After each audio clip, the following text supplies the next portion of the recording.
புது வீடு கட்டுறேன். என்ன டைல்ஸ் போடலாம்? ஹர்ஷா டைல்ஸ் வாங்க. இது ஆர்டினரி இல்ல, எக்ஸ்ட்ராஆர்டினரி. ஹர்ஷா டைல்ஸ்.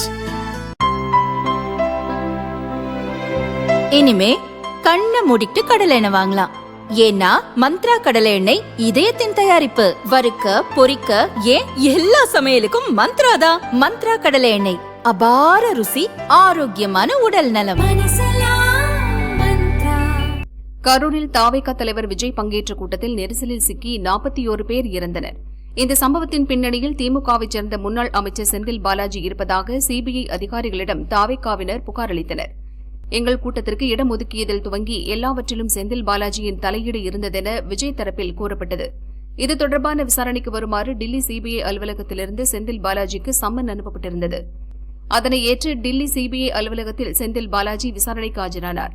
அதிகாரிகளின் கேள்விகளுக்கு செந்தில் பாலாஜி பதிலளித்தார். அவரிடம் சுமார் 6 மணி நேரம் விசாரணை நடத்தப்பட்டது. தாவேகா நிர்வாகிகள் தெரிவித்த புகார் குறித்து அவரிடம் விளக்கம் கேட்கப்பட்டது.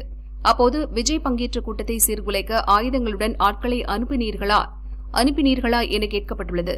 அதற்கு பதறிய செந்தில் பாலாஜி, இது என் மீது விஜய் தரப்பினர் சுமத்திய அபாண்ட குற்றச்சாட்டு. தாவேகாவினர் என் மீது சுமத்தும் குற்றச்சாட்டுகளில் துளியளவும் உண்மையில்லை. கரூர் மாவட்டத்தைச் சேர்ந்தவன் என்பதாலும் முன்னாள் அமைச்சர் மற்றும் தற்போதைய கரூர் தொகுதி எம்எல்ஏ என்ற அடிப்படையில் என் கடமையைத்தான் செய்தேன் என வாக்குமூலம் அளித்துள்ளார்.